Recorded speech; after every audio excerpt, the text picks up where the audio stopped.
What better way for a son and father to bond over than their mutual love for the Dallas Cowboys? Hi, I'm Michael Davis with my dad, Mac. We're a star-studded son and dad duo on the star-studded Cowboys Network, powered by Fans First Sports Network and Boom Broadcasting. And this is Dad and the Boys. Saints Cowboys this weekend. I'm not wearing some Cowboys apparel. I'm wearing Texas Rangers gear, but that's okay because the Rangers are doing good right now. They're all in Arlington, baby. They're all in Arlington. I need to talk to you about going to an Arlington concert sometime. It's a little out of our price range. But guys, this is Dad and the Boys, obviously. Thank you if you are watching or listening to us on Fans First Sports Network or Boom Broadcasting. We appreciate you. And much like Booking Like a Mark's comment on our video the other day. Yeah, I just wanted to give you props, Booking Like a Mark. Thank you for the comment that my love is contagious. I wore my shirt, kind of express my love. God first, family second, then Dallas Cowboys. Now, of course, God is first, and I do love my family, and I tell Michael all the time, I love them more, though. The star was first. They were the first love. That makes me feel good doing Dad and the Boys with you. Well, that's good. we're supposed to love our Cowboys. You know, and hey, when I say family, you know, like I told you in a previous episode, if you wear that star, you are family in my book. You know, used to when I was a little kid, it used to be Uncle Roger and Uncle Randy White, Ned Too Tall Jones. Then it kind of got to the generation where it was my brother and my cousin Troy and Aunt Michael and Emmett and Dion. Now it's kind of like my nephew Dak and my little nephew Zeke. Well, this is the 15th episode. Zeke wears that 15 jersey, so it's technically the new Ezekiel Elliott. And you haven't even met your brother Micah yet. Well, I did in the hotel lobby. That was absolutely fantastic. He had some really high praise for Tyler Guyton after that last game. But we're on to the Saints. Not looking in the rearview mirror anymore. If you want to, you can watch our episode that dropped on Tuesday, which is actually our most viewed or listened to episode in our short 14 episodes. That is remarkable, incredible. Thank you, guys. We really appreciate you. But Saints made some news, 47-10. Beating the Carolina Panthers, and they're actually in a similar spot to where we were last year. Dallas played the New York Giants week 1. It was a division rival game, and we blew the brakes off the New York Giants. And that made people be like, so what? It was the New York Giants. And now the Saints are hearing the exact same thing, beating the Carolina Panthers 47-10. After that week 1 victory, where do you lie on the spectrum of it was the Carolina Panthers, or that's still an impressive victory? Well, I mean, you know, you don't make the schedule, and that falls for the Saints too. Competition is competition, and if it's a division game, I mean, they're all tough. I mean, we play Washington, we play the Giants. You can't overlook any opponent in the NFL. They get paid to play the game on the other side of the field as well. So, I mean, there's a lot made that, yeah, it is the Carolina Panthers, and they were one of the worst teams. They were the worst team record-wise in the NFL last year. We don't know what kind of improvements they made over the course of the offseason and beginning of this year.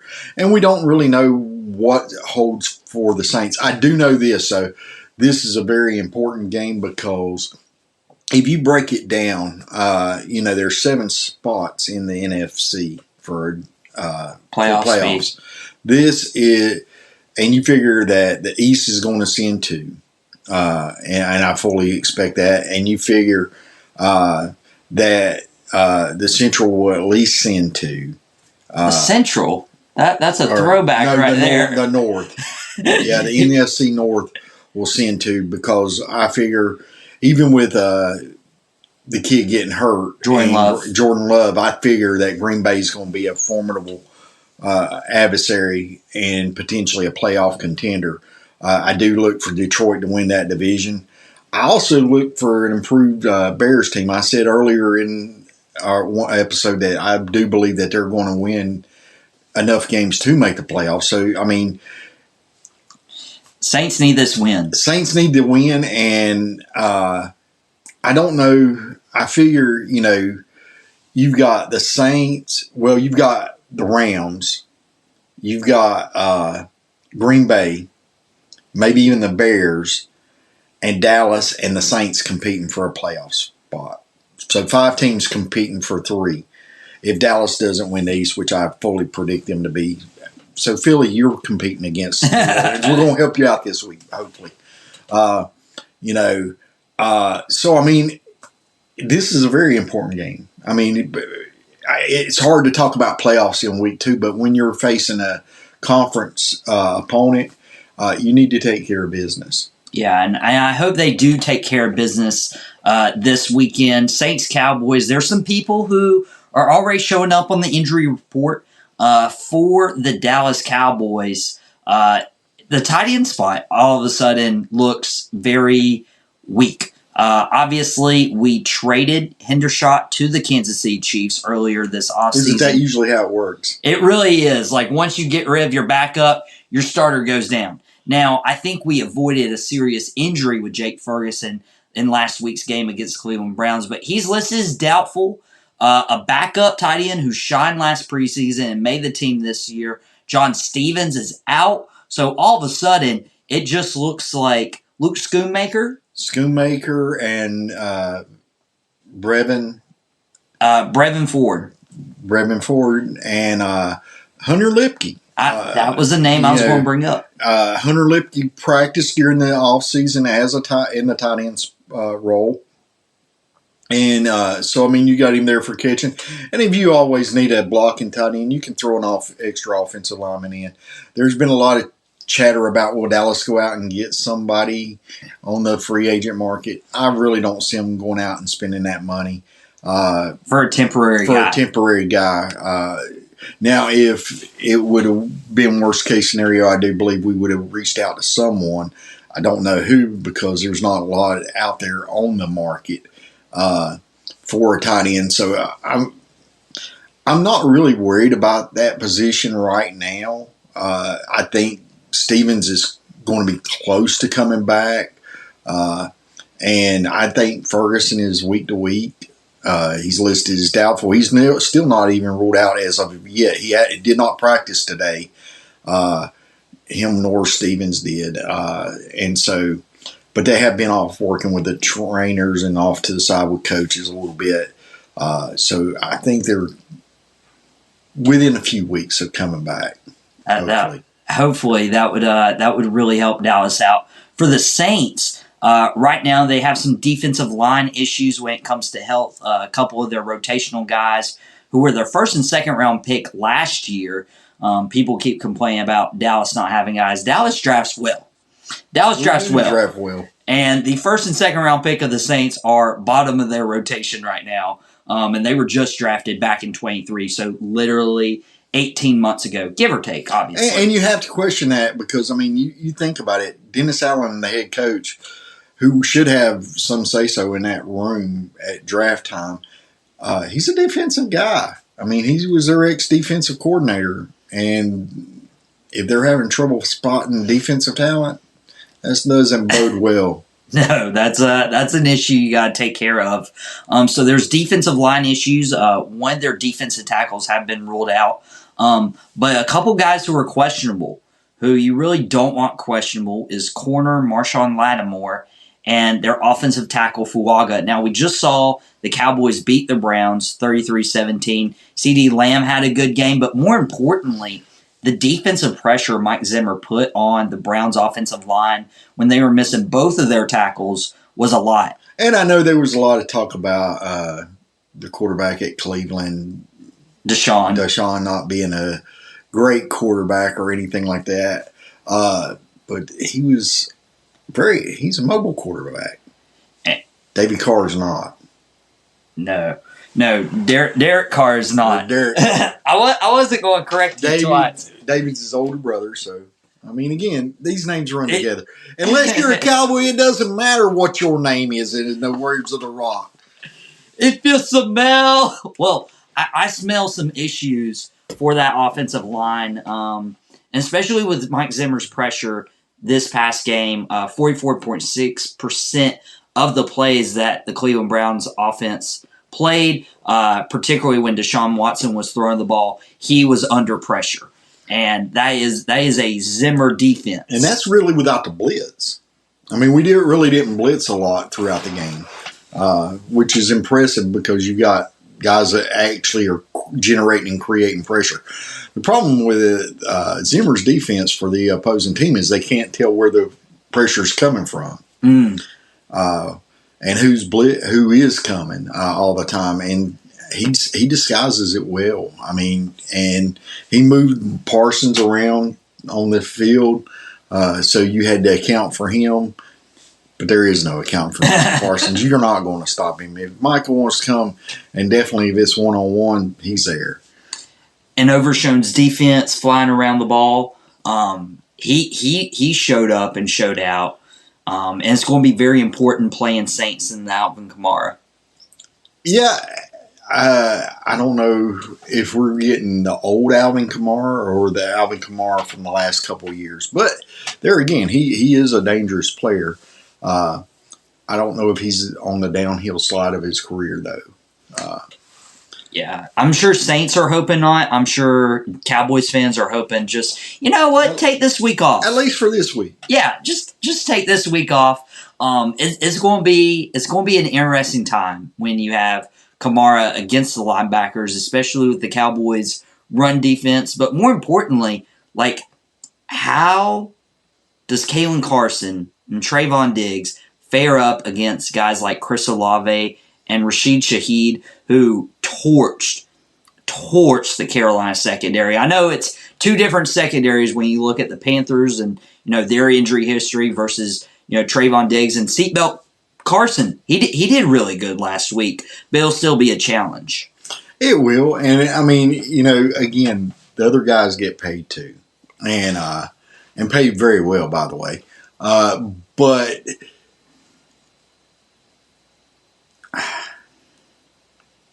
I'm not worried. I mean, I have full faith in Zimmer's defense to handle the task at hand.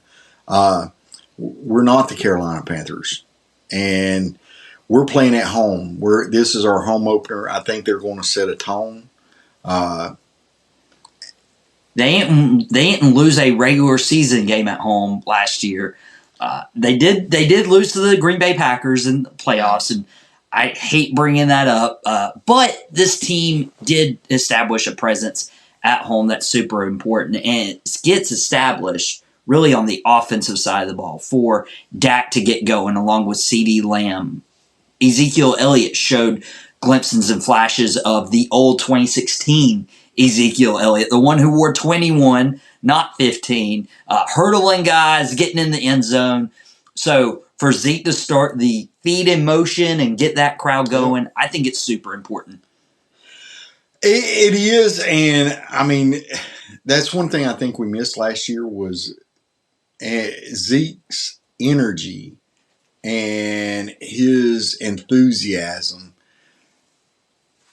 The guys just feed off of it, and it can change the complexion of the game. You're playing an emotional game, you know, and so if you got somebody hyping you up, that emotion. I mean, I'm not talking detrimental. Zeke's emotion has never been detrimental that I've ever witnessed on in a game. And there are players out there that they can be over the threshold and it can be detrimental to the team. But Zeke's has never been that way, and he brings that enthusiasm, that excitement, and guys feed off of it, especially defensive players. They really feed off of it. And if Zeke's sitting there and he's doing this, his O-line's taking notice, and they're like, "Oh yeah, you feed him. We're going to clear him some lanes. We're going to make blocks. We're going to push these guys down the field." And I look forward to an exciting game. I think with their defensive line issues, I think Zeke and Dowdle will get some running lanes, maybe even a little bit of Deuce Vaughn in there, throw a little speed to them and small stature, and hopefully hit the end zone a few times. We need them in there. Zeke's gotten 1 of the 11. And if Lattimore is no go, you're looking at Kool-Aid McKinstry. And I like Kool-Aid. I do. I was high on him in the draft. But as a second-round pick going up against potentially C.D. Lamb? C.D. Lamb, I don't know. I mean, or even Brandon Cooks. I mean, you can't discount Brandon Cooks. Him and Dak have proven that their connection has improved over the course of the last half of the last year and the beginning of this year. He caught the only touchdown last week on a beautiful pass, by the way. Now one thing I do worry about is that Dennis Allen has historically put a lot of pressure and blitzes. But you better be careful because that's all right. If you do that to Dak, he will burn you and torch you. He's very good against the blitz. And you do that, and you're putting your own quarterback in harm's way because Zimmer will return the favor. So that's a good preview of the Cowboys Saints. We got to take a commercial break. And when we come back on Fans First Sports Network and Boom Broadcasting, we're going to give you our 1-star, if you know, you know, matchup of the Dallas Cowboys and New Orleans Saints that will prove vital to win this game. And we're going to give our final score prediction as well for the Cowboys Saints game week 2 on Dad and the Boys, brought to you by Fans First Sports Network and Boom Broadcasting. And we'll be right back after this break. Welcome back to Dad and the Boys on Boom Broadcasting on Fans First Sports Network. We appreciate you guys joining us in our room to talk about the Cowboys and Saints matchup. We just previewed the game, and now we are up to our 1-star matchup. And if you were watching us last week or listening to us, however you enjoy your time along with us, we said it will be 1 Saints player versus 1 Cowboys player, and this will determine the outcome of the game. Dad, I'll let you have first crack. Who's your Saint and who's your Cowboy? Okay, so folks, I'm going to throw him a curveball here. He told you a player. I'm not going with a player. I'm going with head coach, defensive guru, Dennis Allen versus Mike McCarthy. Now, in the past with Mike McCarthy's teams, Dennis Allen has held those teams 18, 19, 20 points. Not a lot of offensive production there. But Mike McCarthy was not calling the plays. Coach Mike, it's time to unleash this offense. Hang 40. Okay? We don't want it to even be in question. Hang 40. Let CD roam and let Cooks cook. And whoever tight end you want to do, let Schoonmaker take on the school. And let Zeke eat all day long. And I look for Coach to do it. I look for Coach Mike to prove that it's not the same old Cowboys that Dennis Allen's had success with his defenses against as either a coordinator or the head coach of the Saints. Wow. And those names aren't even written on his wrist, for this promo. He didn't say, Schoon, let's take him to school. Well, I was going to go with Overshawn versus Kamara, but I think it's more important that our offense just take care of their defense, and I think we've got the talent to do so. Well, I was leaning towards Alvin Kamara, DeMarvion Overshown. That could be a really big matchup, especially for a linebacker in his second game. Alvin Kamara, obviously the tool behind that offense. I'm going to go somebody who I felt did really great that opening matchup against the Cleveland Browns, and you were very adamant about him doing really great and not deserving a sack credited to his name. I'm going to go Tyler Guyton versus Cameron Jordan. Now, Cameron Jordan is obviously a little older, but that is going to be the matchup if Cameron Jordan doesn't get scared and go to Terrence Steele's side, which Terrence Steele just restructured his deal. And we mentioned freeing up money. Yeah, get ready for Micah. Clear up money. You got to. He was probably looking in practice. He's like, we can't lose this guy. I can't go up against him in a game. You know, and this is no slight to Cameron Jordan either, son. I mean, but you got to look. And I know I was very adamant that he got robbed and it should not have been a sack fumble, that it was an incomplete pass.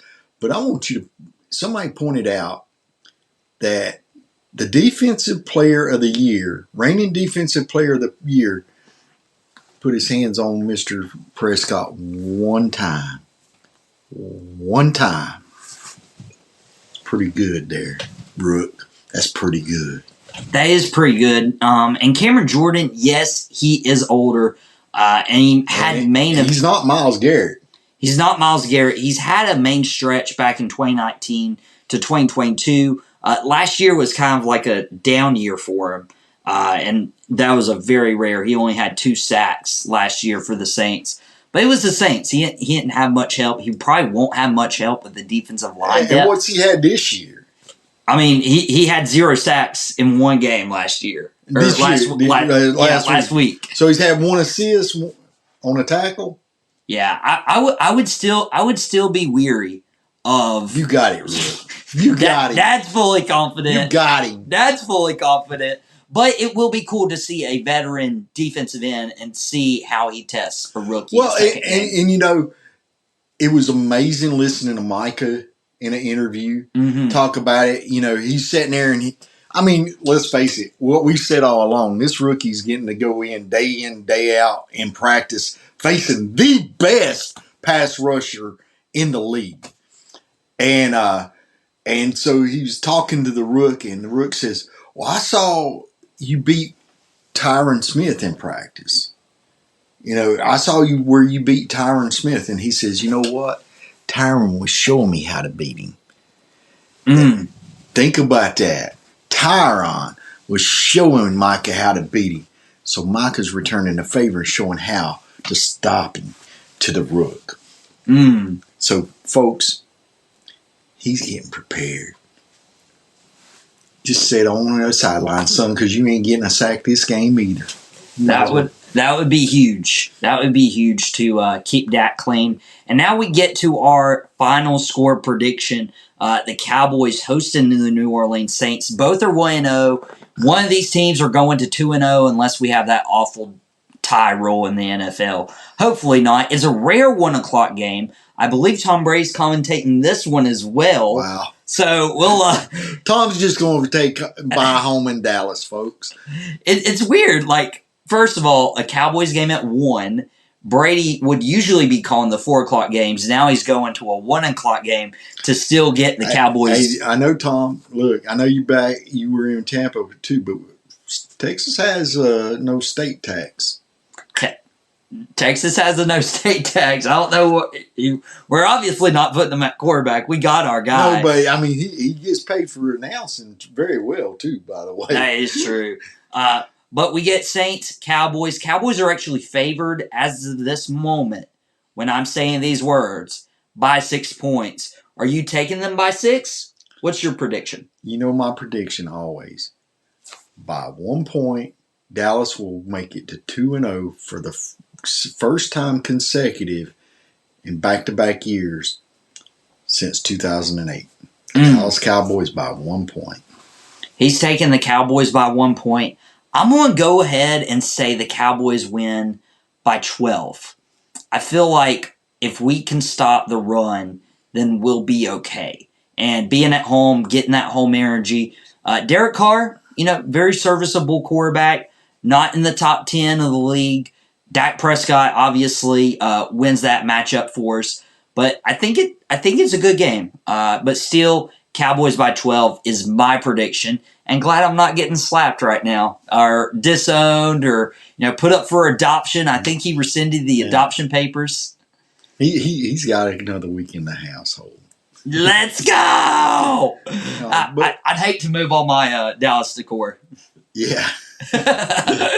All of it hung up around the room. But it should be a good game. I mean, and again, I'll look for Dallas to win. Definitely by 1. Definitely by 1. And we'll be back on Tuesday to recap it all. That'll be a full game analysis. And we'll be doing an audio part for Fans First Sports Network right after Mike McCarthy press conference. And we'll tell you what he says and, decipher everything. And also, if you're watching, don't forget to go get the link. Go to Fanatics, get your Cowboys gear for the game days, and enjoy. And thank you for your support. Yeah, and to make that easy on y'all, it will be in the Boom Broadcasting YouTube description. So now you may return to your regularly scheduled lives. Thank you so much for joining myself and my dad and the boys on the Star-Studded Cowboys Network, presented by Fans First Sports Network and Boom Broadcasting. And remember, this isn't our first rodeo. We'll catch you here next time.